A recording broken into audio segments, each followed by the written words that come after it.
नमस्कार, मैं रवीश कुमार। आज मैं छटपटे ताजा खबर लेकर आया हूं आपके लिए।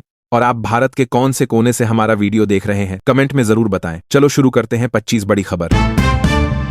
बिहार में बीजेपी ने एनडीए के खिलाफ चुनाव लड़ रहे 4 बागी नेताओं को 6 साल के लिए निष्कासित कर दिया है। इससे पहले जेडीयू ने भी 16 नेताओं को निकाला था। यह कार्रवाई गठबंधन में अनुशासनहीनता रोकने के लिए की गई है। चलो आगे बढ़ते हैं।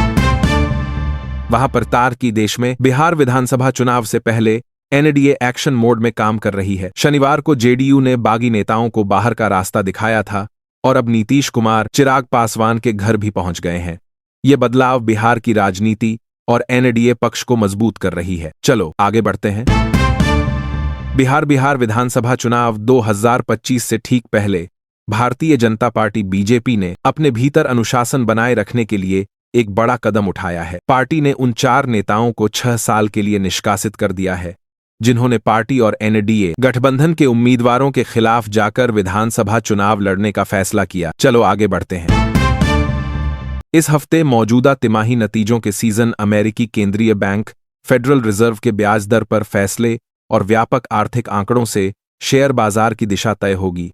इसके अलावा भारत अमेरिका व्यापार वार्ता में प्रगति पर निवेशकों का खास ध्यान रहेगा। चालू वित्त वर्ष 2025-26 की दूसरी तिमाही के नतीजों का सीजन बाजार की दिशा तय करता रहेगा, क्योंकि कई प्रमुख कंपनियां अपने वित्तीय आंकड़े जारी करने वाली हैं। चलो आगे बढ़ते हैं। महुआ विधानसभा चुनाव 2025।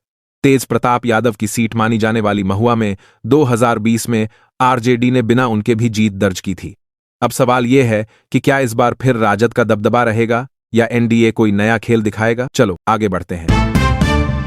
बिहार चुनाव में तेज प्रताप यादव ने महुआ में क्रिकेट स्टेडियम बनवाने और भारत पाकिस्तान मैच कराने का वादा किया है। साथ ही तेज प्रताप ने तेजस्वी यादव को जननायक मानने से इनकार करते हुए कटाक्ष भी किया।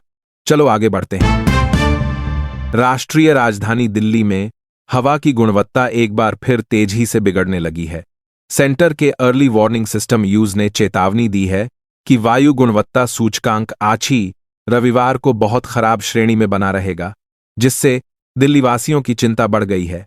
आज सुबह इंडिया गेट जैसे प्रमुख स्थान पर AQI स्तर 325 दर्ज किया गया, जो बहुत खराब वेरी पुअर श्रेणी में आता है।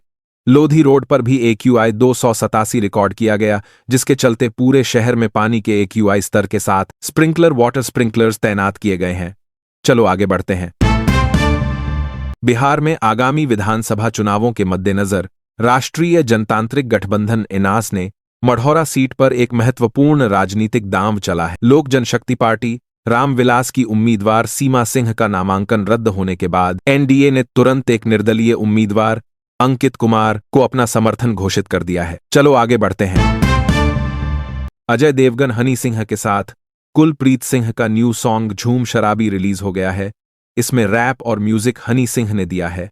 डांसिंग गुरु गणेश आचार्य ने डांस डायरेक्शन दिया।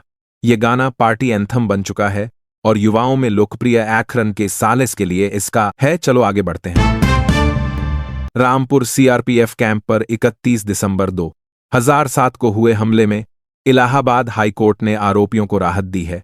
हाईकोर्ट ने हमले के आरोपियों की फांसी की सजा की रद्द कर दी है। सेशन जज रामपुर ने 2 नवंबर 2019 को सजा सुनाई थी। सीआरपीएफ कैंप पर हुए हमले में 7 जवान शहीद हो गए थे। चलो आगे बढ़ते हैं। आज पंजाब पुलिस ने जासूसी रैकेट का भंडाफोड़ करते हुए 2 लोगों को गिरफ्तार किया है। इसमें से एक आरोपी कपूरथला आर्मी कैंट में सफाईकर्मी के तौर पर काम कर रहा था। दोनों पर भारतीय सेना से संबंधित गुप्त सूचना और आर्मी कैंप की फोटो पाकिस्तान भेजने का आरोप है। चलो आगे बढ़ते हैं। हाल ही में रूस की ओर से परमाणु मिसाइल के परीक्षण और चीन की लगातार बढ़ती ताकत के बीच ट्रंप ने यह ऐलान किया है। ट्रंप को डर सता रहा है कि रूस चीन जल्दी ही उसकी ताकत की बराबरी पर आ जाएंगे। अमेरिकी राष्ट्रपति डोनाल्ड जे ट्रंप ने परमाणु हथियारों की दौड़ और तेज करने का ऐलान कर दिया है। ट्रंप कहा है कि उन्होंने युद्ध विभाग को परमाणु हथियारों का परीक्षण शुरू करने का आदेश दिया है। हाल ही में रूस की ओर से परमाणु मिसाइल के परीक्षण और चीन की लगातार बढ़ती ताकत के बीच ट्रंप ने यह ऐलान किया है। ट्रंप को डर सता रहा है कि रूस चीन जल्दी ही उसकी ताकत की बराबरी पर आ जाएंगे। चलो आगे बढ़ते हैं। राजस्थान के प्रसिद्ध धार्मिक स्थल खाटू श्याम जी में एक होटल पर 2 दर्जन बदमाशों ने हमला कर दिया। घटना से धार्मिक नगरी में भय और तनाव का माहौल फैल हो गया। चलो आगे बढ़ते हैं। साउथ कोरिया के बुसान में डोनाल्ड ट्रंप और शी जिनपिंग 6 साल बाद मिल रहे हैं। यह बैठक भारतीय समय अनुसार 7.3 से शुरू है। इस बैठक में trade tariff, Taiwan, rare earth minerals और रूस यूक्रेन युद्ध पर चर्चा होगी। चलो आगे बढ़ते हैं। जयपुर के गलता गेट थाना क्षेत्र स्थित कल्लन शाह कॉलोनी में बुधवार शाम एक केरोसिन गोदाम में भीषण आग लगने से अफरा तफरी मच गई। सरकारी उचित मूल्य की दुकान के नाम पर यहां अवैध रूप से सैकड़ों लीटर केरोसिन और थिनर स्टोर किए जा रहे थे। आग लगते ही टंकी फटने के धमाकों से पूरा इलाका दहल गया। दमकल की कई गाड़ियों ने 1.5 घंटे की मशक्कत के बाद आग पर काबू पाया। चलो आगे बढ़ते हैं। दिल्ली के कंझावाला में कार से टक्कर मारकर युवती की जान ली गई थी। हादसे में बाद कार सवार युवक मौके से फरार हो गए थे। मामले में अब एक फैसला आया है। रोहिणी कोर्ट ने पीड़ित परिवार को मुआवजे को लेकर आदेश सुनाया है। आइए जानते हैं कि पूरा मामला क्या है। चलो आगे बढ़ते हैं। उत्तर प्रदेश के लखीमपुर खीरी जिले में किसानों और पत्रकार को रौंदने के मामले में बड़ा खुलासा हुआ है। इस पूरे मामले की सुनवाई में अब तक 40% गवाह अपने बयान से मुकर गए हैं। 2023 से इसकी सुनवाई सर्वोच्च अदालत में चल रही है। बीते 3 अक्टूबर 2021 को उत्तर प्रदेश के लखीमपुर खीरी जिले में एक एसयूवी ने 4 किसानों और एक पत्रकार को कुचल दिया था, जिसमें कथित तौर पर पूर्व केंद्रीय गृह राज्य मंत्री अजय टेनी मिश्रा का बेटा आशीष मिश्रा सवार था। इसके बाद इस घटना को लेकर लोगों में इस कदर आक्रोश पनपा कि इलाके में हिंसा फैल गई और 3 लोग मारे गए। मृतकों में भारतीय जनता पार्टी के 2 कार्यकर्ता थे और एक कार चालक था। चलो आगे बढ़ते हैं।